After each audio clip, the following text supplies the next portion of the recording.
All right, me too, Frank. How we doing? We're back. We're back. We're here for the consistency. All right, so today is all about small businesses, and that's interesting because just yesterday we were talking to a local small business organization, sort of community advocate group, about how we could build toolkits for small businesses. So let's just start at the basics. The biggest thing for small businesses is finding the ROI, finding the attribution from capital deployments on advertising. And obviously, we have attribution built into the enterprise software. Let's break it down. What is the concept of attribution in advertising, and why is that a big deal? First of all, I just want to call out that I'm wearing a hat today. I made it a point.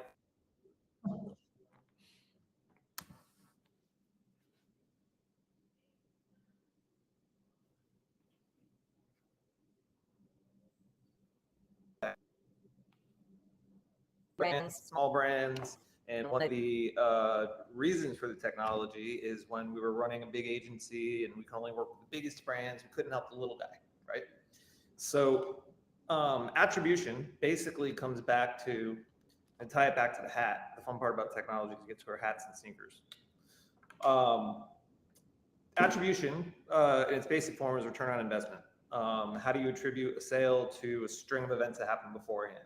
You know, if someone saw a TV commercial, they might not immediately go and buy something. You know, they might have to get a coupon in the mail like the old days, or they might have to see a banner ad or on social. So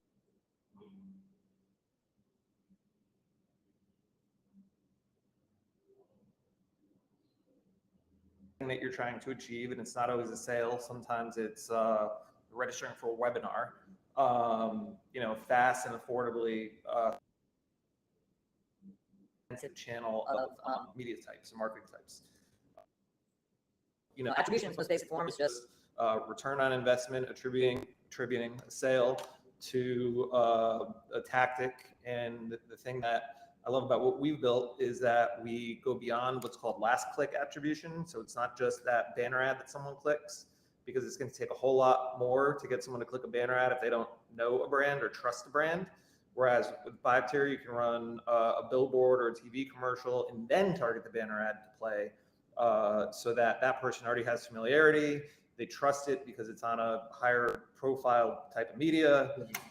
And you can see in our platform from start to finish who saw what led them to do something, ultimately attribute their success to that full funnel, and then ultimately calculate their return on investment and attribution to that string of events. Awesome. And obviously, we're here in New York, and so much of that return on investment for small businesses. All good there? Yeah, we're good. See randomly walks in the office. Oh, we're good. We just had someone running out to Times Square to take pictures of programs that are running today. It's that time of the year, right? Yeah. So many small businesses in New York rely on foot traffic, on people actually coming into the store. It's not just e-commerce, which can also get very tricky with digital advertising. And so talk to me about foot traffic attribution, how you actually calculate from advertisement to an in-store visit. Well, there's a great segment on CNBC pre-pandemic, I think it was 2018. And if you Google CNBC billboards, I think as we sit here today, it's still the #1 thing that's going to come up. You might get a couple of ads from other companies, but the first video that you should see is a talk that I gave on CNBC to Power Lunch, which covers this very topic in about a 5-minute clip.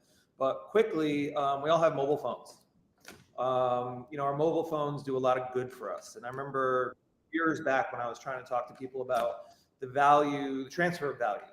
You give up a small piece of data, especially nowadays with data protection, you know, regulations and privacy laws and compliance, big word.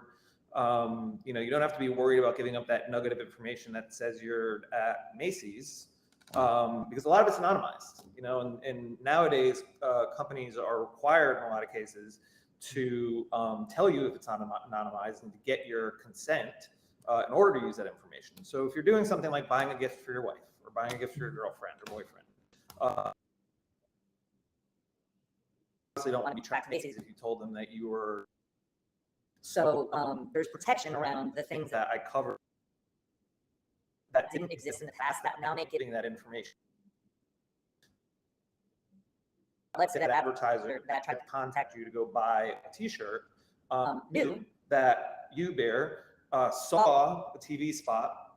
You responded and went to the website and clicked on a yellow T-shirt, and then you went into that store. So now, and I see in the very near future, advertisers using that data to then build almost loyalty with that customer. Hey man, we saw that you like that yellow T-shirt. It's not. we know what's happening. Everybody knows it's happening. So we're going to give you $5 off. And by the way, we've got this great sale. And present state, it's very basic. I think that said Years ago, it didn't happen.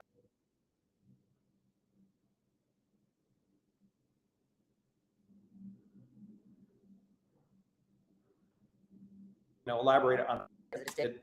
I do think that that's eventually going to be an area where brands and consumers connect, because data can be protected more. People are more in control of their data, especially in the cookieless world that's coming up, and the currency for the betterment of everybody. Awesome. The advertisers trying to spend less money, and the consumer who wants that discount on an item or a free gift. Right, spot on. How much does all this cost? What are we talking about here? Yesterday we had a conversation about the difference between day sales and enterprise software, right? We look at day sales and it's like, okay, we're coming up on New Year's Eve, we're selling out the New York Times Square billboards for prices that you can find on our website. What are the minimums associated with these sort of enterprise grade micro or small businesses? Yeah, so one thing I love is that the value proposition of 5-tier goes from the small, amazing art gallery that's one of our clients on 29th Street that spends a few $100s to large enterprise clients that I was just meeting with today. 500 person New York office. They've got offices around the. Doesn't matter.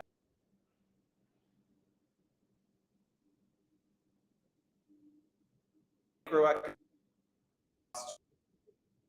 get them in that store, and again, whether it's the small shop or the Macy's, and then what is the value of that savings on the macro budget, which is how much you have to spend to maybe run a pilot.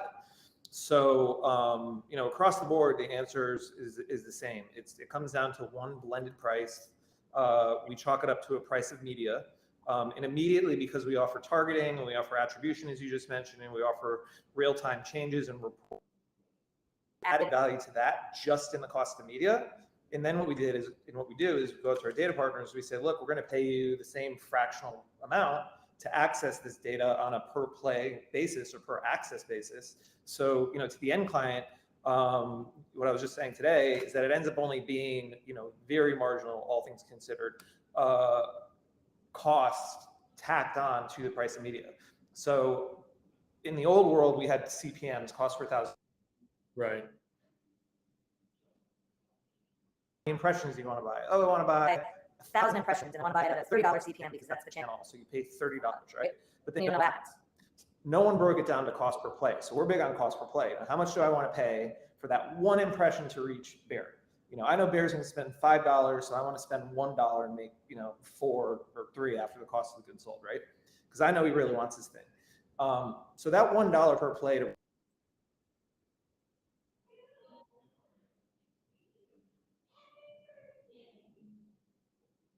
understand, to say you're just going to pay per targeted impression or per play, and you don't have to worry about everything else that goes into it. Just calls when the register rings, and then we can re-up. Another thing that, not to go off on a short tangent, that this is similar to is cost per click back in the early 2000s. It used to be CPM buying. You have to go to the New York Times with $50,000 or Oprah.com, and they would just give you impressions. Google comes along, they do the same thing. They put data in there. Facebook comes along, do the same thing. They put their social media data in there. And now they're selling targeted ads based on the data to reach the people that you want to reach for a click or for a like or for a form fill. And that's pretty much what we're doing with small and large businesses with 5 tiers connected media platform. Awesome. I'm going to change the tone slightly and just look forward a little bit in the industry and get your thoughts. So you have a daughter who's turning 1 today, and as we talk about hyper targeting and the age of digital software, are you worried about privacy laws, regulation, etc.? What are your thoughts on this? So I've said for years, I'm actually excited. So it's the opposite of worried. Here we go. And the analogy that I use is, when the first car was put on the road, a lot of people got run over, and there weren't stop signs or stop lights, and the rule, the compliance wasn't a word. It was like you had a car, cool. There was like 5 on the road. So for me, knowing that there are rules, knowing that there are regulations coming up, knowing that the quote unquote bad actors or black hat hackers that use data in bad ways are only going to start to be pushed down or pushed to the side as these rules come to play and as these systems get built. Because for every new panel that Mark Zuckerberg goes in front of, or Elon Musk, or any one of these, or Jack Dorsey, what comes out of that are people with ideas of how to create things that become that security software. When the first computer came out, there weren't viruses. You have viruses, now you have virus protection software.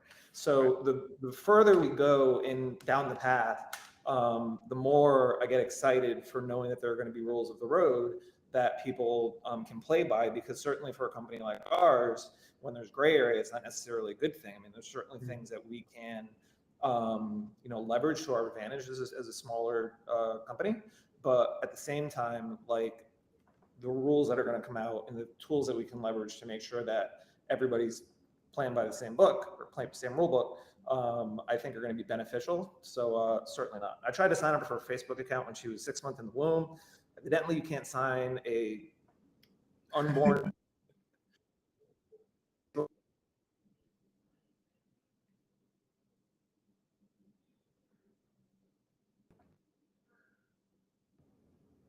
Awesome. Yeah, I think there's a little bit of lag, but that is everything for today. So Frank, I will catch you tomorrow, mate. Thank you. Cheers.